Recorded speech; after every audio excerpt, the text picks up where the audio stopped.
Welcome on Zoom.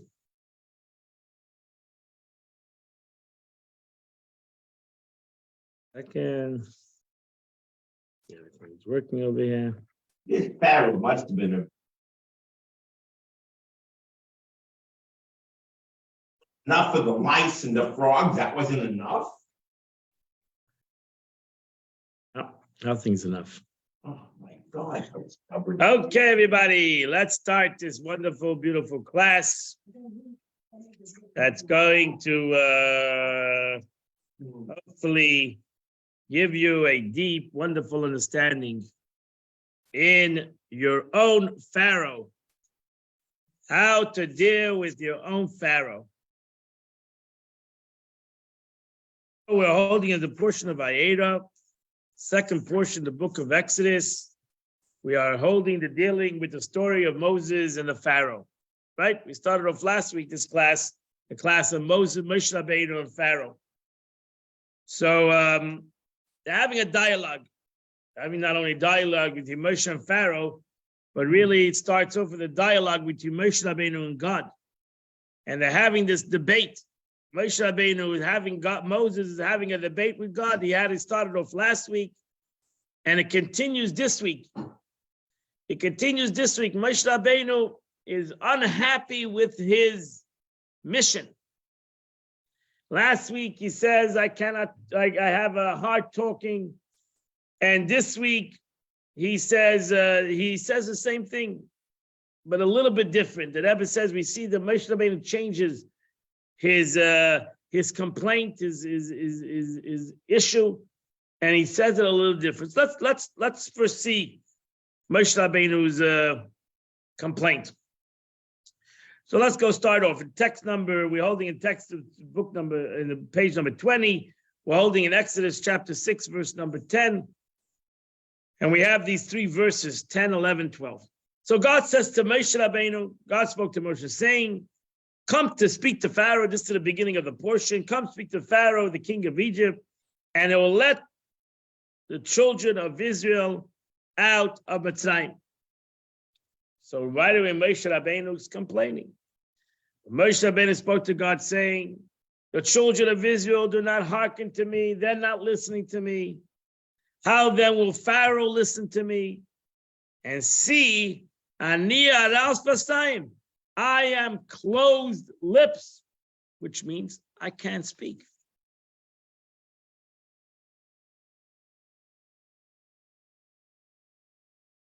So the question is asked, this already is mentioned before, this complaint is mentioned before.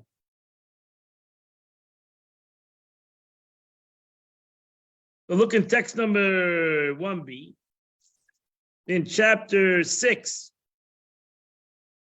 It's a further chapter 6, verse 29 through chapter 7, still in this week's Parsha.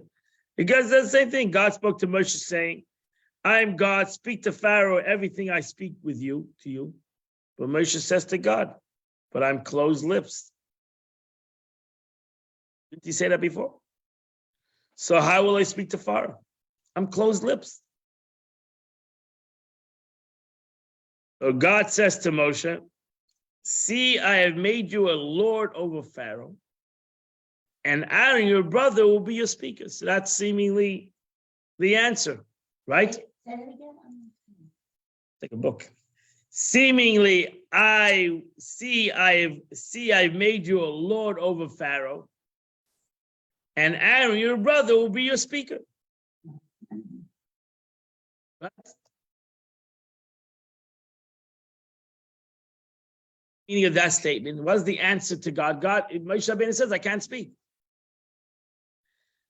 So what does God answer? You're going to become a lord of the Pharaoh, and Moses and your Aaron will speak. So what would be anybody's question over here? I'm going to go right to Aaron. If I can't speak, so let Aaron do it. Well, let me go back home.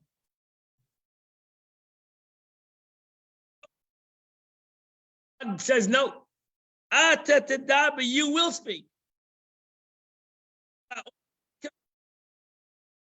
and your brother shall speak to Pharaoh. If Pharaoh doesn't understand me, and I need Aaron as my speaker, so what's going on over here? Why is there need for Moses to speak, for Aaron to speak? Why do you need it? What is the need of the two speakers over here?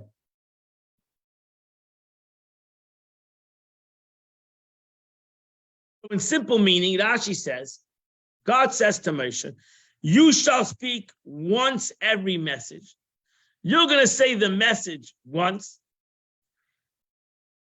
You heard it from my mouth. And Aaron, your brother, will interpret it because the Pharaoh is not going to know what you're talking about. So Aaron will interpret and explain it to the Pharaoh's ears. So in essence, the Pharaoh will hear two conversations. Repeat what I said. And now the Pharaoh will then hear what you said.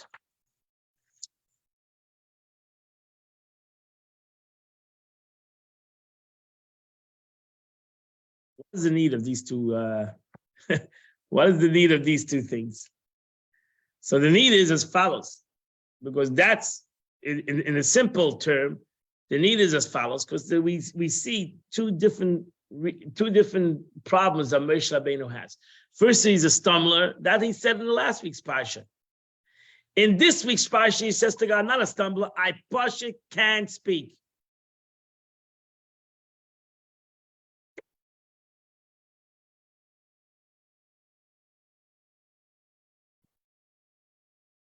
In essence, over here he says, I'm mute. I cannot speak.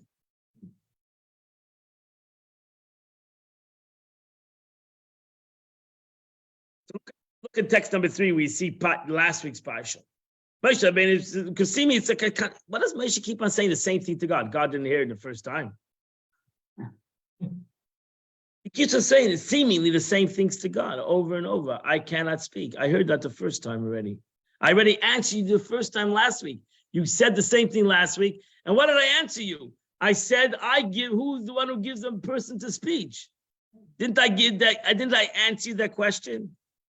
Why does Moshe Rabbeinu keep on saying the same thing over and over? Lack of faith. No. It's not Moshe Rabbeinu. Moshe Rabbeinu is being real. Look at the way the Chachamim say. Moses said, I beseech you, O God, I am not a man of words, neither from yesterday, nor from the day before. No, this was last week. Lord of time I spoke to your servants, for I am heavy of mouth. Oh, there he says, kvatpe, I am heavy of mouth and tongue. But God said to him, who gave a mouth, man a mouth? Who makes one dumb or deaf, seeing a blind? It is I am God. And therefore, God gets angry because Moshe Rabbeinu again says he's not happy with that, and he says, "Aaron, your brother. Okay, therefore, I'm going to introduce you to Aaron. He's going to become your interpreter." So the Alshach says, ask the question: how does Moshe repeat his claim? I am closed lips. Didn't he make this claim earlier? So how could he repeat it again here? Not only that, but when Moshe Rabbeinu first made his claim, the children of Israel did not hearken to me. I am closed lipped. What did God answer him? Who gave you a mouth? It's astonishing that a person who heard his reply could go ahead and repeat the claim a second and third time.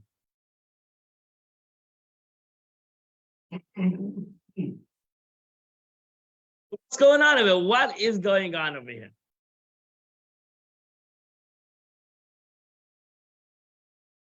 So the Rebbe says you have to look at the claims in last week's Parsha and this week's Parsha.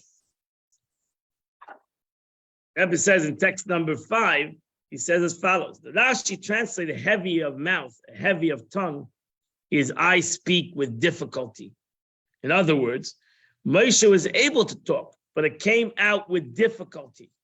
By contrast, this week, he says, I am completely closed lips. I can't talk.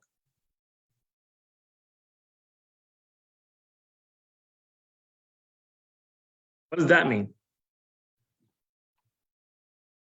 This is what Moshe added to his claim here, Before, Moshe assumes that it was a heavy of mouth or tongue. At least he could speak or bite with difficulty. To that end, taking Aaron along was enough. He would be able to expound and explain what Moshe Rabbeinu cryptically said to the Pharaoh. But now Moshe realized that he was closed lips, namely that speech was completely impossible, as it were, as if it was stuffed up. As such, his mission to Pharaoh was made senseless at all.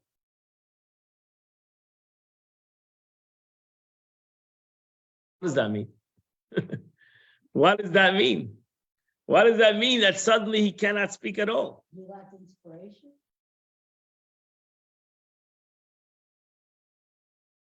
And what is God's answer to that? We'll get to it in a second. What is God's answer to that? God says, so what does God answer? Ani Hashem, I am God. Go on my mission. And Rashi says, I am God. I have the power to send you and also to fulfill the words of my mission. You can't speak. I'm God. Do what you can do, and I'll do the rest.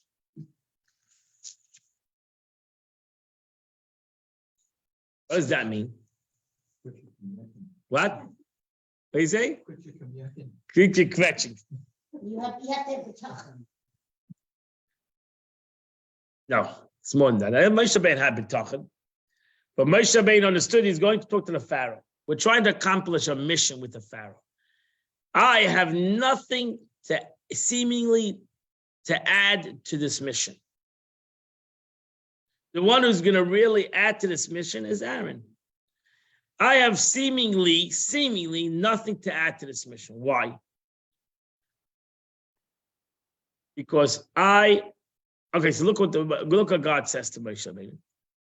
The Avram Azulai says as follows. The Abish says, I'm Hashem. I want you to do exactly what I say. Your mission, you have one mission, Moshe Rabbeinu, and that is to say what I say.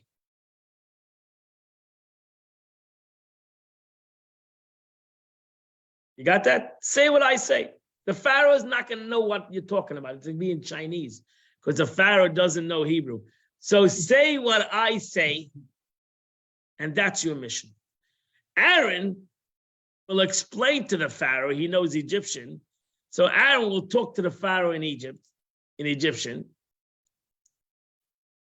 and Aaron will explain, your mission is to say what I say. God tells Moshe, you shall not add anything of your own. I don't want your explanation. I'm actually not sending you to explain to Pharaoh anything. I'm sending you to say what I say. Rather, you shall say my words exactly as I delivered it to you, and you will certainly receive aid from the high to say what I say, what I told you to say. That's it. You're right. If you're going to try to explain to Pharaoh, the Pharaoh will not know what you're talking about. That's not your mission. Your mission to Pharaoh is to say the words that I say. And the Pharaoh will not know what you're talking about.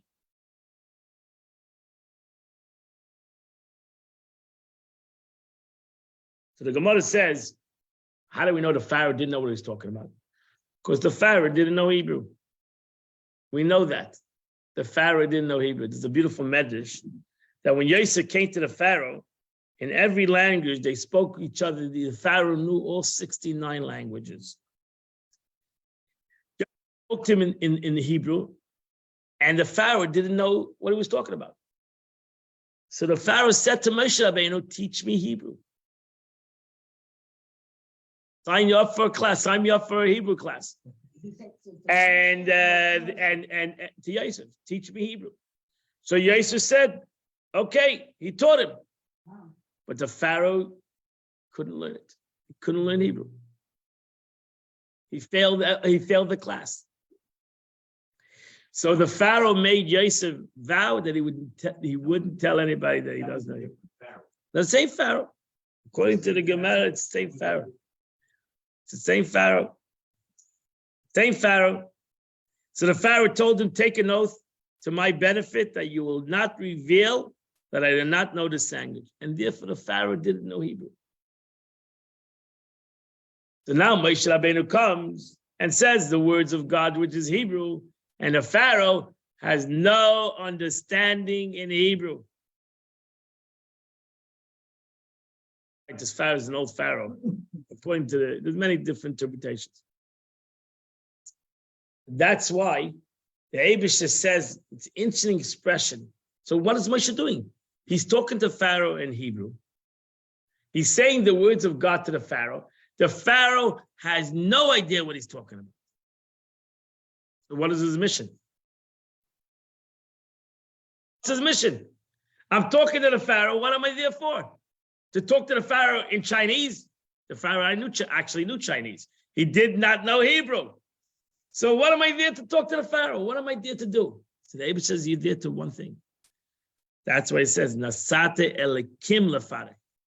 You're there to break the Pharaoh. You're not there to explain the Pharaoh. You're there to break the Pharaoh. To show him up that he doesn't know the language. No, to break him. You're there to break him, to bring the plagues to Pharaoh. That's what you're there for. You're not there to explain the Pharaoh. That will be Aaron. Will try to rationalize and argue and have conversations with the Pharaoh. That's not your mission. Your mission is to break the Pharaoh. What's the matter? That's why he's Hebrew. You talk the word of God. You're there to reveal God to the Pharaoh. Right? The Pharaoh doesn't understand God. You need to break him. You need to bring him. The Pharaoh, when it comes to God, needs to have a strong hand. You need to break the Pharaoh.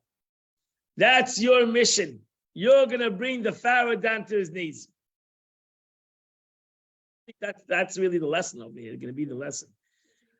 There's no need to talk to the Pharaoh. Maybe the best way is not to talk to the Pharaoh. Just tell the Pharaoh, I'm going to break you. I'm going to teach you a lesson. And that's it. That's why the Pasuk says, I made you a lord over the Pharaoh, a judge and a chastiser, to chastise him with plagues and torments. That's what the Rebbe says. Moshe's role in speaking to the Pharaoh was not about explaining him anything to him. That was Aaron's role. Rather, Moshe's role was a third authority over in a harsh manner through the plagues and suffering. That was his job. Moshe Rabbeinu was tell the Pharaoh there's a God in the world. That's it. He's boss. Let me introduce you to the real boss. That's it. Actually speaks a lot of the words. I'm going to show you God. This explains our topic of discussion. Moshe's task was to tell the Pharaoh, let my people go. That's it. I'm not here to tell you why. I'm not here to tell you how. I'm here to tell you, do what you need to do. Want to know? You want an explanation? Okay, here's my brother Aaron. He'll give you interpretations. He'll hug you. He'll massage you. He'll give you what you want. But I'm not here for that. I'm here to tell you the facts of life. You got to let the Jewish people go. And I'm going to tell to you, maybe you won't understand me in my words, but you'll understand me in my expression. You'll look at me and you'll understand that I mean business. That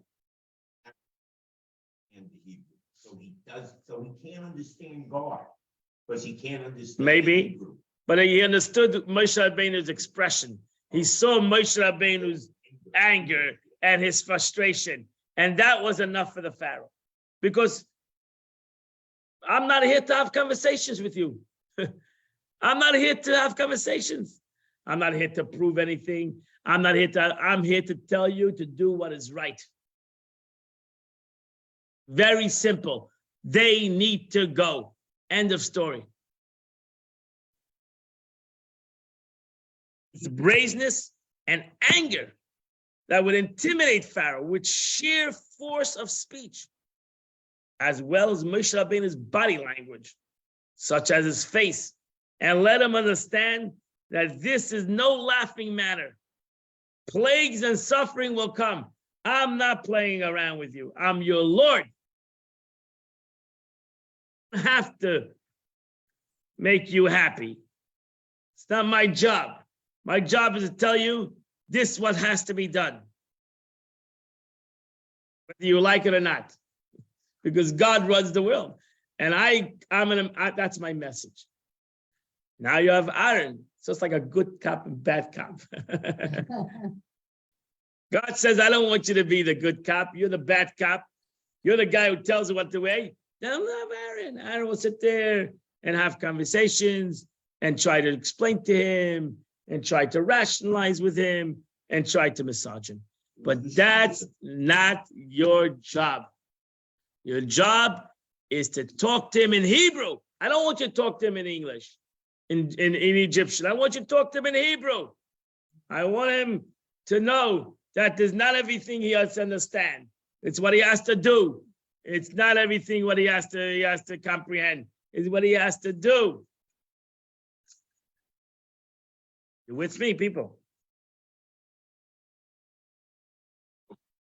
Why, in essence, so the Pharaoh has to have two concepts. He has to have two responses. He has to have Moshe and he has to have Aaron.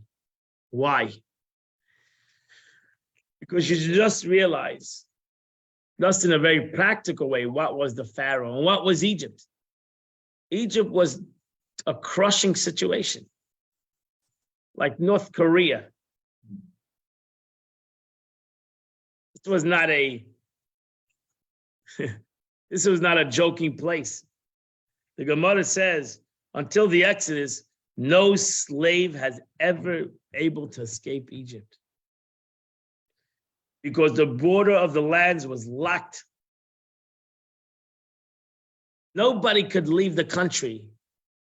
And here, 600,000 people were going to leave. See, we know 600,000 men were going to leave Egypt. Millions of people left Egypt. This was no easy situation. And to bring the Pharaoh down was no laughing matter. Aaron would not be able to do that. You need somebody as strong as Egypt to bring down the Egypt. And the only one who really can bring down the Egypt is God. And that's why ultimately we say in the Haggadah, Le'al de Malach, Le'al de Shliach, Ela b'chvei b'atzmai. The Abish himself had to break the Egypt. And he found the right guy who would represent that. And that was Moshe Rabbeinu, who was actually Moshe Rabbeinu, that he couldn't speak was his ultimate power. It's only God could bring down the Egypt. If Moshe Rabbeinu would be a phenomenal speaker, you would say Moshe Rabbeinu brought down the Egypt.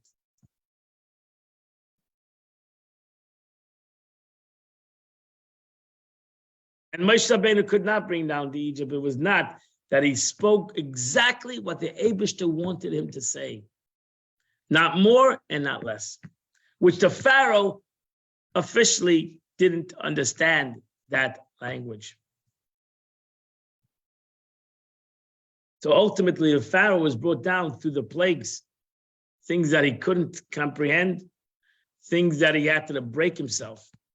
He had to break his ego, which was not easy for the Pharaoh. So that's why the Rebbe says in text number 12, I made you a lord over the Pharaoh. This verse is explained in the light of what is stated in another verse. Do you have an arm like God?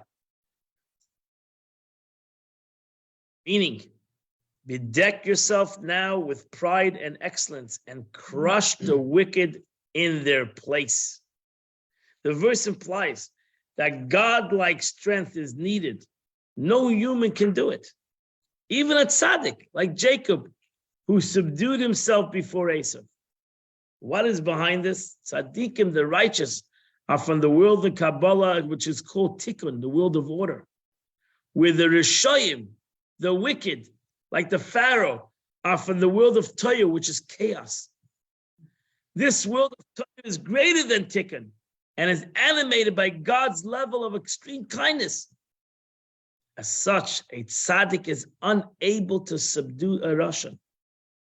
This is why the verse states, you have an arm like God, for only God is capable to do so, to topple them while they're still peaking in their greatest strength. This is then what God tells Moshe, I have made you the Lord over Pharaoh. Namely, that God gave Moshe godlike strength over the Pharaoh. Despite the fact that the Pharaoh was still feeding from the world of Toyu, Moshe, who stems from Tikkun, would be able to rule over him with all capable godlike powers.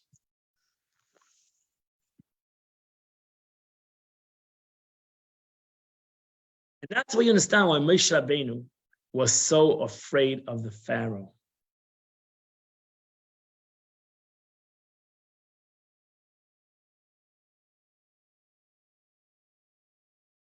Was so afraid of the Pharaoh.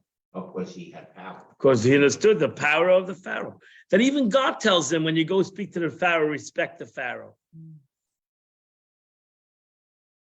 See, he is powerful. And the only one who can bring him down is I can bring him down. Nobody else is going to be able to bring him down. Not you, Moshe, not anybody. The only way, but God says, I'm gonna give you capability. I'll give you my. You're gonna bavata yourself. You're gonna do exactly what I say. You're gonna not change any words. You're not gonna come with your own 2 cents, but you're gonna say exactly what I say. So be exactly as I say it. Then you'll be able to bring down the Pharaoh.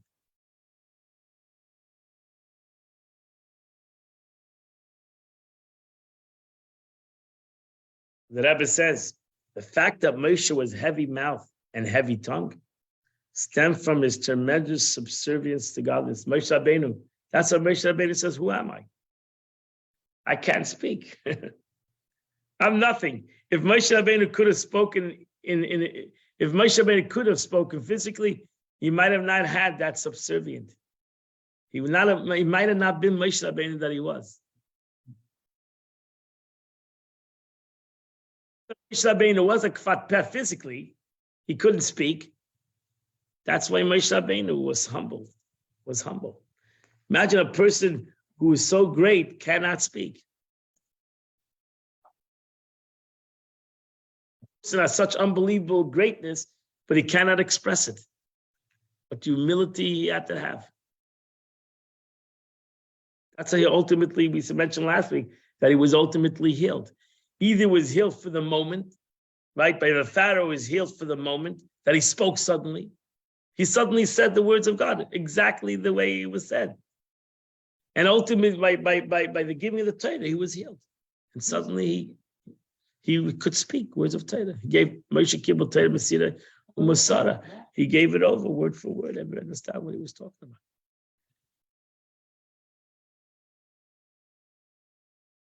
Or when he spoke to Pharaoh, is only what he's told the Pharaoh. But ultimately, he was told to give over the Torah to the Jews. He was healed, that he can give over the Torah.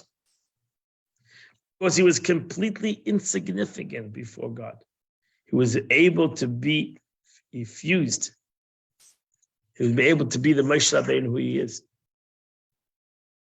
It follows that the fact that Moshe was all closed lips demonstrates an even greater level of submissiveness, a level of completely lack of self. That's a Moshe Rabbeinu says, I can't speak. We say this every day in davening, this expression. Hashem sfasai tiftach. I can't speak. I come to Shemon Esrei. I come to Shemon Esrei. I say, God, I can't speak.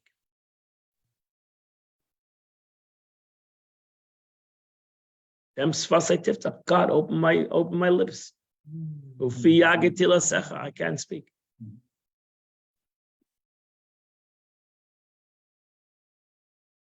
So Moshe Rabbeinu says to the Eibush, I have a problem speaking. I push it, can't speak. When Moshe Rabbeinu says that to God, you don't see God getting angry. God says, you're right. Now you'll say what I say. Since you have total nullification, now you'll speak what I speak.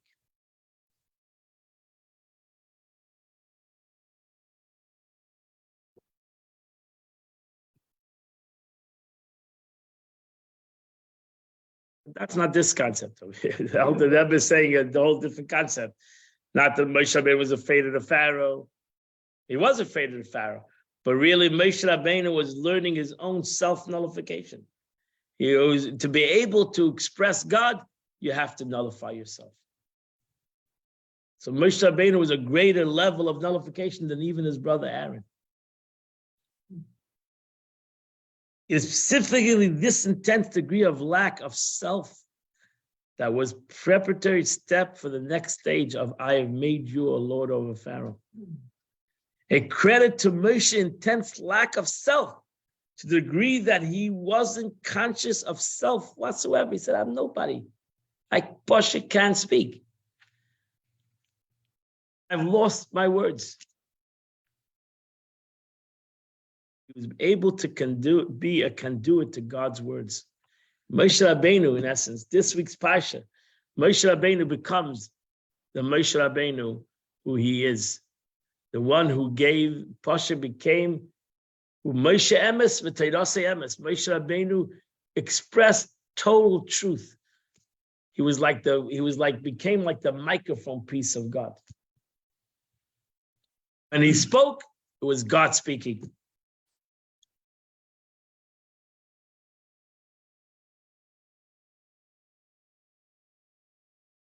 Amazing thing happens in this week's Parsha. We don't realize an amazing thing happens.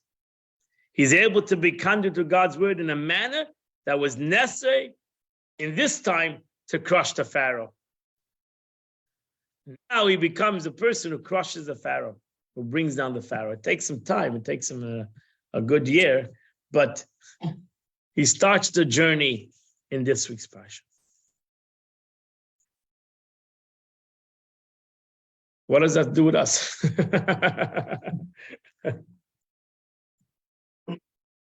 That's why the Arizal says, the Zohar says, that we all have a spark of Moshe Rabbeinu in us.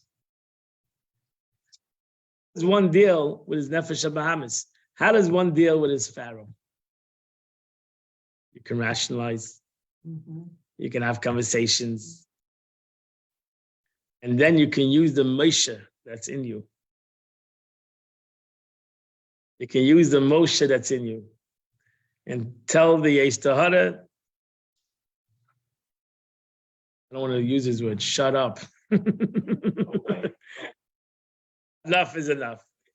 You don't have a conversation. I don't want to have a conversation. It's time to be quiet. It's time to give in. It's time to stop. There's a time for talking, and there's time for just doing. And now is a time to do. That's it. That's what the Alter Rebbe says in Tanya. Sometimes the Yetzer Hara needs to just hear the truth. That's the Moshe Rabbeinu. That's the Moses within us that tells the Yetzer Hara, tells the Pharaoh, I'm going to tell you things that you don't understand. I'm going to tell you things what God says, and therefore you need to follow. You need to do what the Eibishter says. Just like I need to do what the Eibishter says, you need to do what the Eibishter says, because he's boss. Not because what you want to do, because what you have to do. The Alter Rebbe says, grow angry with your animal soul. That's what Alter Rebbe says. There's times, don't do this on a regular basis because you will burn yourself. There are times you need to get angry with your animal soul. Your evil inclination. And thunder against it indignantly in your mind. You have to look at it and think in your mind at least. Because be careful, don't talk to the Pharaoh disrespectful. But how long will you hide God's infinite light from you? Enough is enough. Let my people go. Let my soul go. Let my godly soul go. Denying me of self-evident truth. Why are you holding me back from the truth? Let my soul go.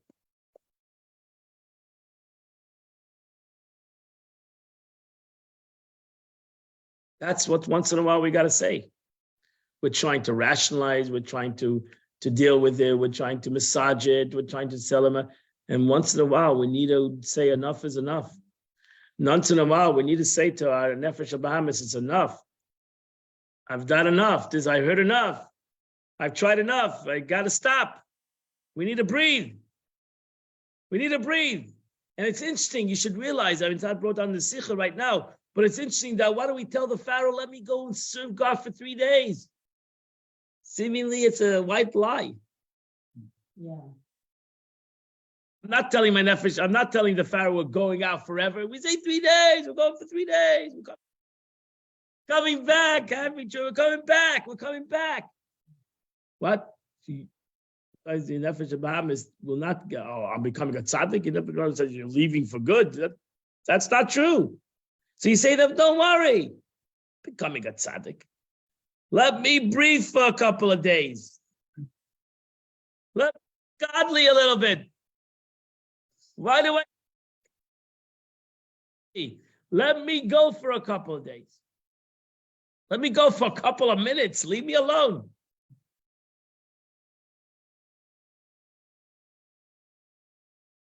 You know what? If you let your godly soul shine, it'll shine forever.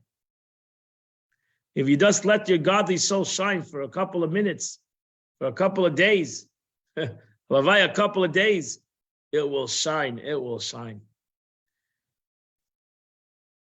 This self, your godly soul, see the truth of God's endless unity with the clarity of sensory vision and not just the power of deduction and logic. That's the problem. We don't let our godly soul live. Even the godly soul that we're letting live, it's all because the way we think in our mind, it's all logical. It's all with the Pharaoh. The Pharaoh, we're schlepping the Pharaoh with us. We're stepping our Nefesh Bahamas with us. And that's what we tell the Pharaoh, leave us alone. Let us go away for a while. This bondage, this slavery is too much. The Jewish people are believers, the children of believers, let them live.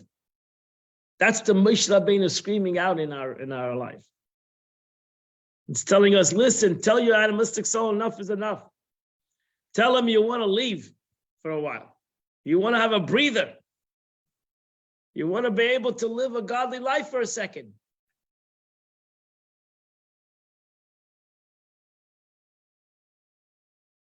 That's the inner Moshe.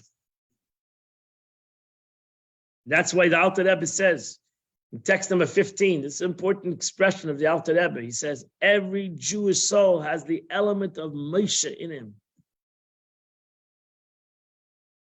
What do you mean by that?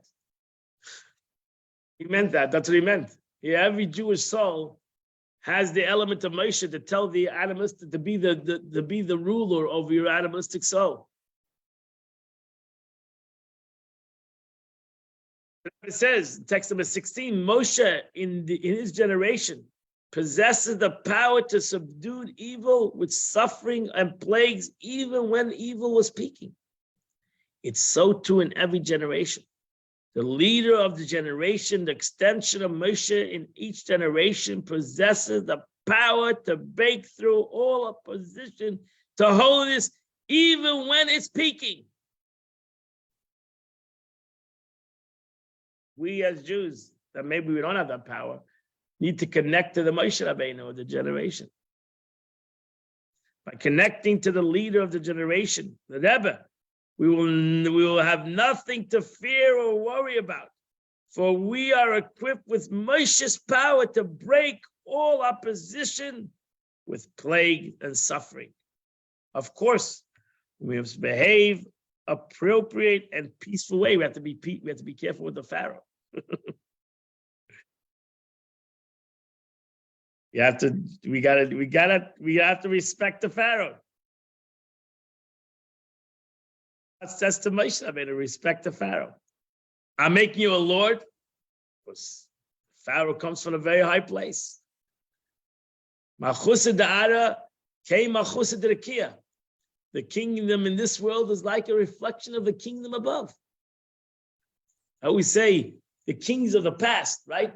I always was interested in the English kings, because I married an English girl. I was always interested in the English kings. They always had a God complex. Yeah, what? They had a God complex, right? They said that they were ordained by God. And the truth is they were right. Well, They were ordained by God. They were right. They didn't realize, they took it in an egotistical way. But the truth is they were right. They expressed the truth. They were ordained by God.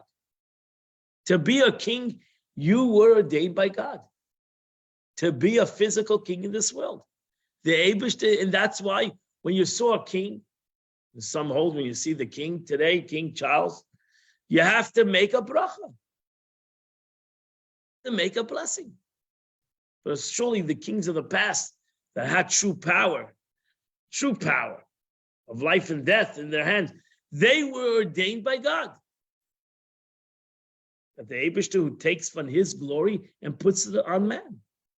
It's a bracha that you say. Even on a goyish king. Because they are ordained in a way by God. Kingship ordained the Yetzer.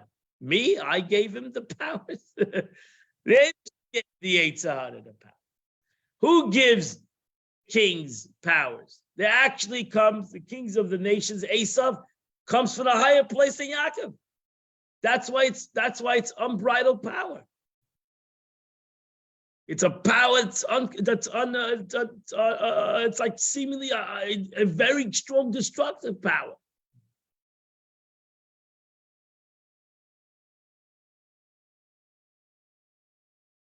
It came from a very high place. Why did it become a yontif? Because it's not a stam. Power comes from someplace.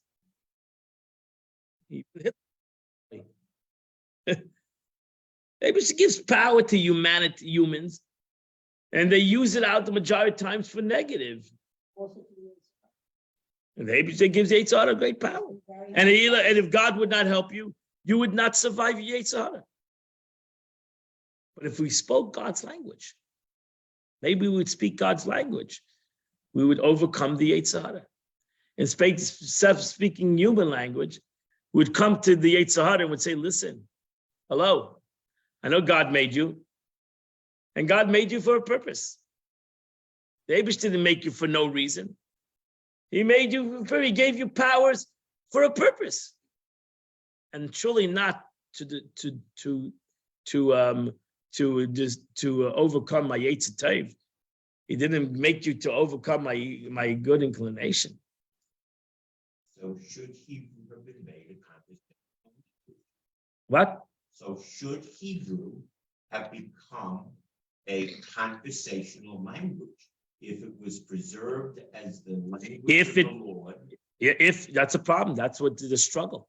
That's why even some Chassidim in Israel, they don't want to speak Hebrew. I understand. Because they don't want it to be a conversation line. Why is the Gemara Aramaic? Because even the Chachamim wanted to make that the Torah should be left in Hebrew, Torah Shebiksav should be read in Hebrew, and the Gemara should be Aramaic. Should be the Hebrew language.